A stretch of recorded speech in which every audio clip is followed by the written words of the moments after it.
Hello and welcome back to The Pilot Principle. I'm Jen and I used to have a long-winded sermon that began with "Never judge a series by its pilot episode." These days, I'm quite literally drowning in new releases, so I've had to be a little more picky and have all but relinquished my faith and now mostly stick to judging a series by its pilot episode. Today, it's the first day of class as we enroll at Godolphin University for the pilot episode of Gen V. Here's what your class schedule is looking like. First, I'll start with the credits, then I will talk about the pilot synopsis, and I realised that I never explain why I've chosen to watch my pilot of choice, so I'll be adding that in somewhere. I'll prattle through the first 10 minutes of Gen V before talking about the good guys, the bad guys, my favourite and least favourite moments from the pilot, and finally, whether or not I'm going to be continuing the series, so stay tuned for that. Here's what we're working with for Gen V, which I think is a great title, by the way. Also, did you know that after Gen Zs, the next generation of tiny humans are now known as Generation Alpha? Because the alphabet has gone back round in a circle, so wild, isn't it? The pilot title for Gen V is GodU, which is an abbreviation for the university where the majority of the series, I believe, will take place, Godolphin University. Episode length, even though Amazon says it's 59 minutes, it's actually only 51 by the time you get to the credits. So huzzah! Another pilot principle where I don't have to sit around and complain about the episode length. GodU was written by the series creators, who are Craig Rosenberg, Evan Goldberg, and Eric Kripke. Craig Rosenberg has been a showrunner on Peacock's Based on a True Story and exec on The Boys.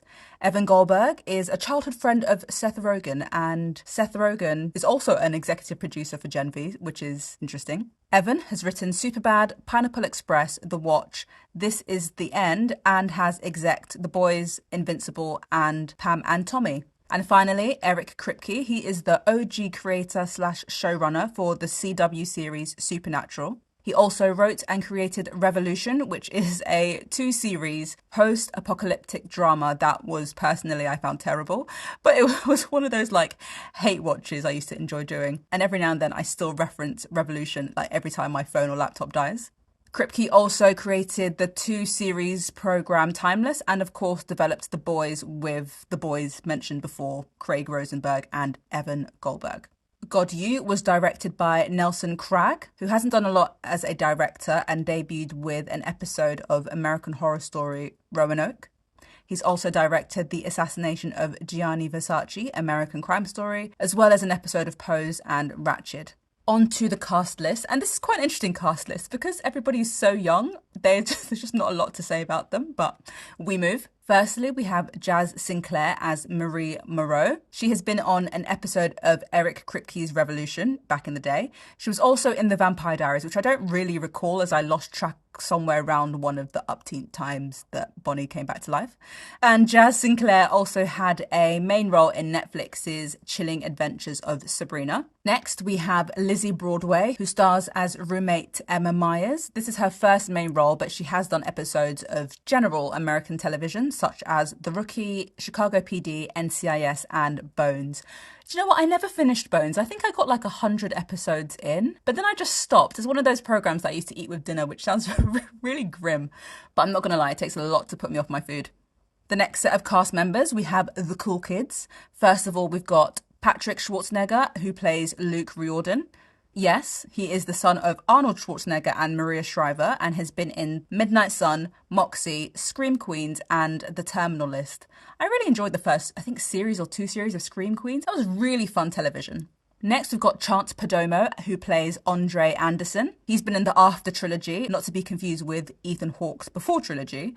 So those movies in the After trilogy consist of After We Fall, After Ever Happy, and After Everything. He also starred in the BBC Three drama Killed by My Debt and was on the main cast of Chilling Adventures of Sabrina, which of course also starred Jazz Sinclair. So it's nice that they can come back together, be a little team. We have London Thor as Jordan Lee, and she has been in the American version of Shameless, You, and Never Have I Ever. Also playing Jordan Lee is Derek Liu. He's been in an episode of the MCU series Runaways, but he's actually more known for being a musician and has been associated with Machine Gun Kelly and French Montana, and I only know who one of those people are. Next, we have Maddie Phillips, who plays Kate Dunlap. She's done a few rounds in the Hallmark circuit, and I love a Hallmark movie, a Hallmark vibe. She's been in the Signed, Sealed and Delivered movie series, as well as the Garage Sale mystery movies, RIP, and she has had a main role in Netflix's Teenage Bounty Hunters. And finally, we have Clancy Brown, who plays Richard Brinkerhoff. As he's over the age of 30, he's been in quite a number of film and television, which includes The Shawshank Redemption, Flubber, John Wick Chapter 4, as well as various bits of TV. Gen V is an Amazon Prime Video series, and this is my this is my third Amazon Prime Video series, which also includes Wilderness and The Continental, from the world of John Wick. So make sure you check out those episodes and see if you can gauge which way I'm likely to fall after we chat about the pilot. Gen V has a series length of 8 episodes, which I think is a nice, good, hearty, meaty amount of of episodes. It's more than 4, which has started to irritate me, and it's not as much as 10, and I'm making up these numbers, but that's how I feel. I should also say that Gen V is a spin-off series from the Amazon Prime Video series The Boys, which is based on a comic book series of the same name. It's a black comedy superhero program that currently has 24 episodes over the course of 3 series, and it's one that I've been meaning to watch, and I've heard nothing but positive reviews over, and it stars Jensen Ackles, so why the hell not? So Gen V might be for fans of The Boys, or it could be for people like me who are looking for a gateway into that world. Flying forward to the pilot synopsis, this is a world of supes and civvies, superheroes and civilians. And our main character is Marie, who is a former super delinquent, and she's gotten into her dream school, Godolphin University. She's excited to take the first steps in making amends for her past by becoming a crime fighter. She's quickly pulled into the orbit of the popular kids and realizes the closer you are to the sun, the higher the risk of being burnt. And this feels like a natural place to tell you what made me want to watch Gen V. Primarily, I was just looking for something new. There's something about fall that makes you feel a bit collegiate. And so a school setting is ideal for that. The Netflix series Jupiter Ascending came up a few episodes ago, and I got a bit nostalgic for that world of superheroes. I've been itching to rewatch phases 1, 2, and 3 of the MCU. And so school setting, superhero vibes. When I saw Gen V, I just thought, why the heck not?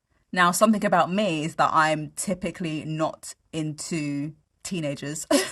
Teenagers and their angsty crap just doesn't interest me at all, whether I'm reading a book or I'm watching a series.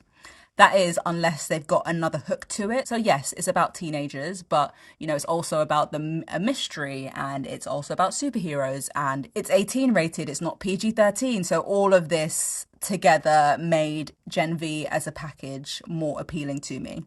For me, I'm seeing Gen V as a bit of a gateway. If I like it, then it'll make it easier for me to transition into watching the series The Boys. And if I don't like it, then then maybe I won't bother watching the series The Boys. I think if the tone of Gen V isn't for me, then perhaps The Boys won't be for me. If you have watched The Boys and you are watching Gen V and you agree or disagree, let me know.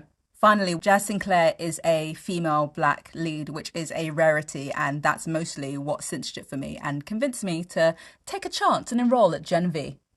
Let's quickly preamble into talking about the first 10 minutes with a quick story time. So from time to time, I've been known to judge scripts that have been submitted to various competitions. These competitions all have different criterias, but commonly I'm asked to read the first 10 pages of a script and give it a yes or no, and justify my reasoning, of course. If it's a yes, it gets passed along for a full read. If it's a no, well, the point is, those first 10 minutes are fundamental to grip a reader and eventually an audience. So that's why I always delve into the first 10 minutes of a pilot episode. With that being said and justified, let's dive right in. So, Gen V. We start in the past. A young Marie is a carefree 12-year-old playing with her sister while her parents watch The Seven, a superhero league, draft their first black superhero. It's kind of done like the NFL draft, which surprised me, but cool. Marie has a stomachache and heads to the toilet where she discovers she started her period. Only to find, as she watches her menstrual blood float in the air in front of her, today isn't just the day she becomes a woman, it's the day she finds out she has powers. Hearing her daughter's surprise screams, I mean, I think we'd all be a bit surprised by this.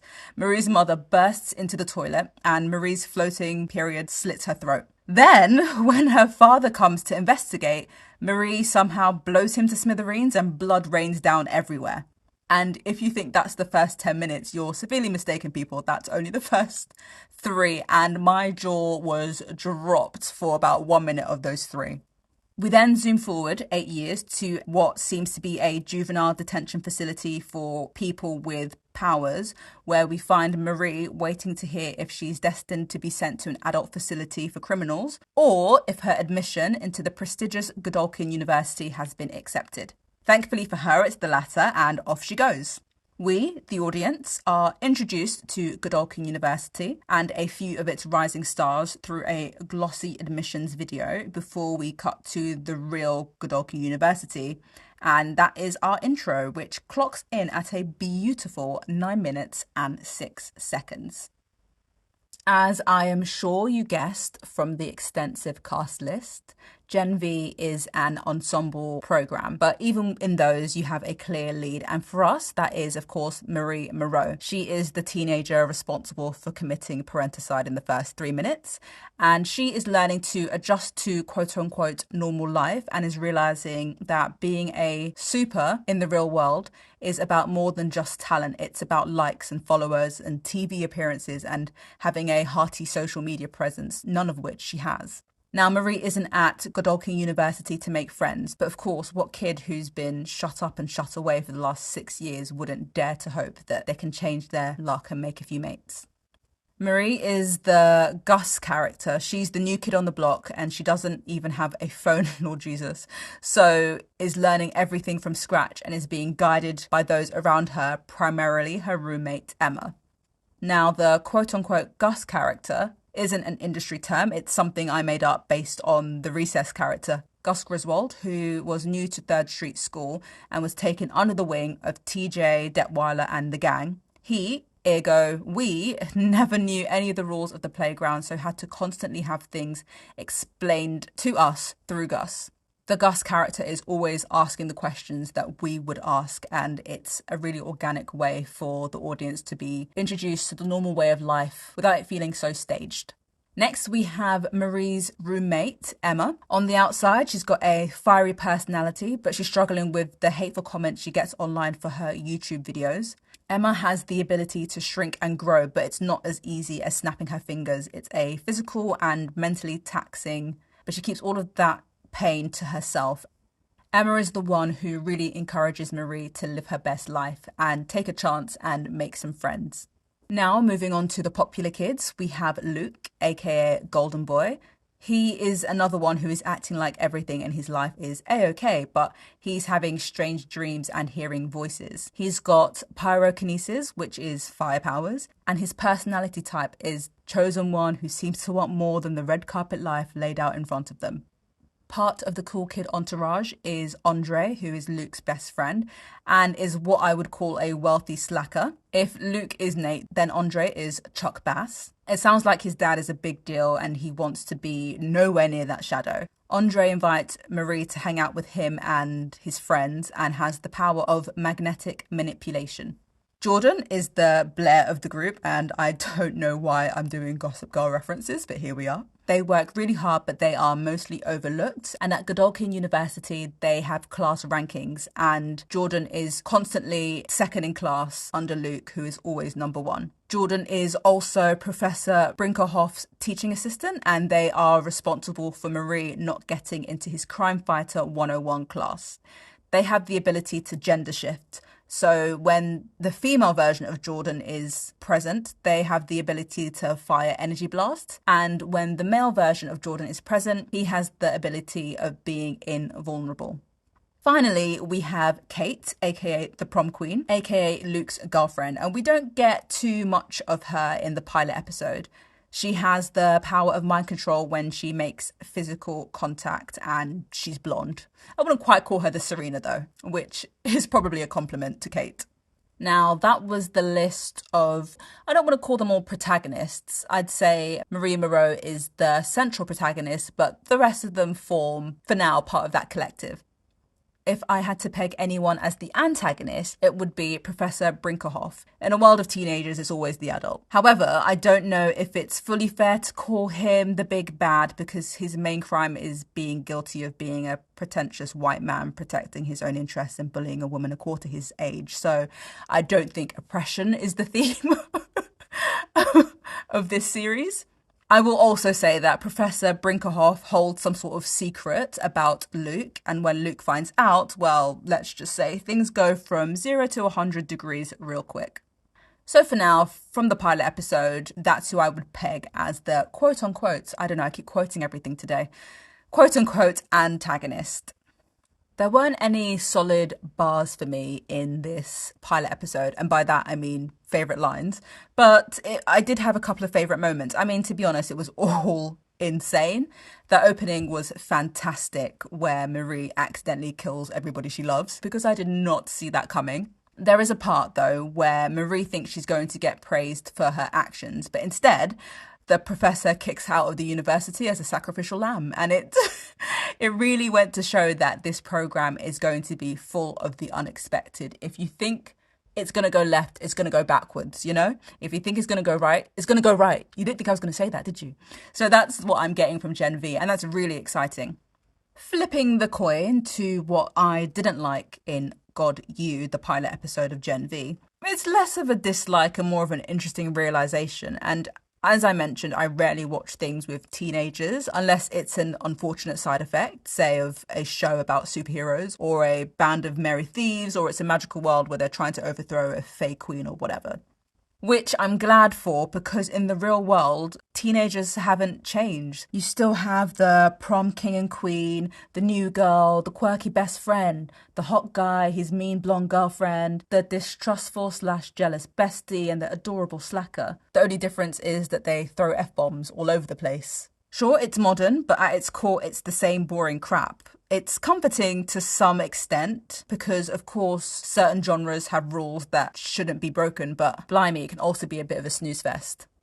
Bowling for Soup really got it right when they said high school never ends. God You ends how it began, with blood raining down.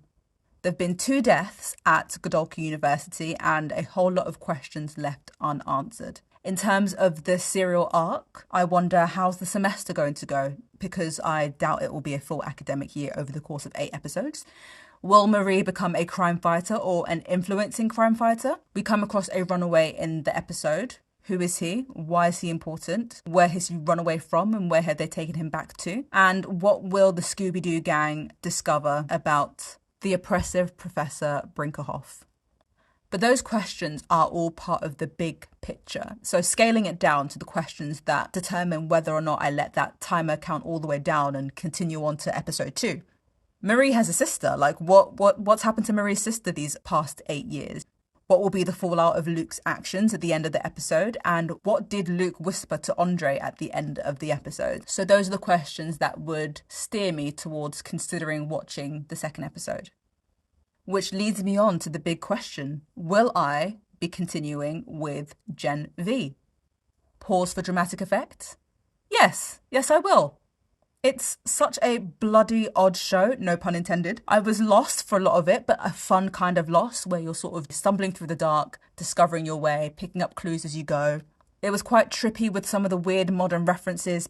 It's the big what if to what if we in this world had super abilities. There was a point where the kids were mentioning being in episodes of Chicago Fire and Pretty Little Liars. And as I said at the beginning, there was a part where a new superhero was drafted a la NFL draft into the superhero league. So it's super trippy, but I'm into it. And I think most importantly for me, I never know what's going to happen on screen next, which is really important for me because I tend to be quite good at guessing where an episode or series is going to go. So if I can find something that surprises the hell out of me, I am always all for it. There was a lot artfully packed into the first episode, and I care enough about Marie and even Andre and even Jordan to want to watch their stories unfold. And I have to say, considering they're teenagers, they weren't that annoying. So that's another tick in my book. I will say, aside from the trigger warning at the start of the episode, God You, the Gen V pilot, also contains some pretty graphic imagery. I'm talking arms being ripped out of flesh, a comparatively large penis, cyberbullying, and the frequent cutting of flesh, which made me wonder why anyone in that world would ever wear white. Now that we've hashed out the fundamental principles, will you be giving the pilot episode God You a watch? Or are you already following along with Gen V as each episode is released on Prime? If you've watched its predecessor, The Boys, how does it compare so far? Let me know over on Twitter/X @PilotPrinciple. And if you're not already doing so, make sure to follow the Pilot Principle on your audio streamer of choice. And I'll catch you on the next episode. Aww.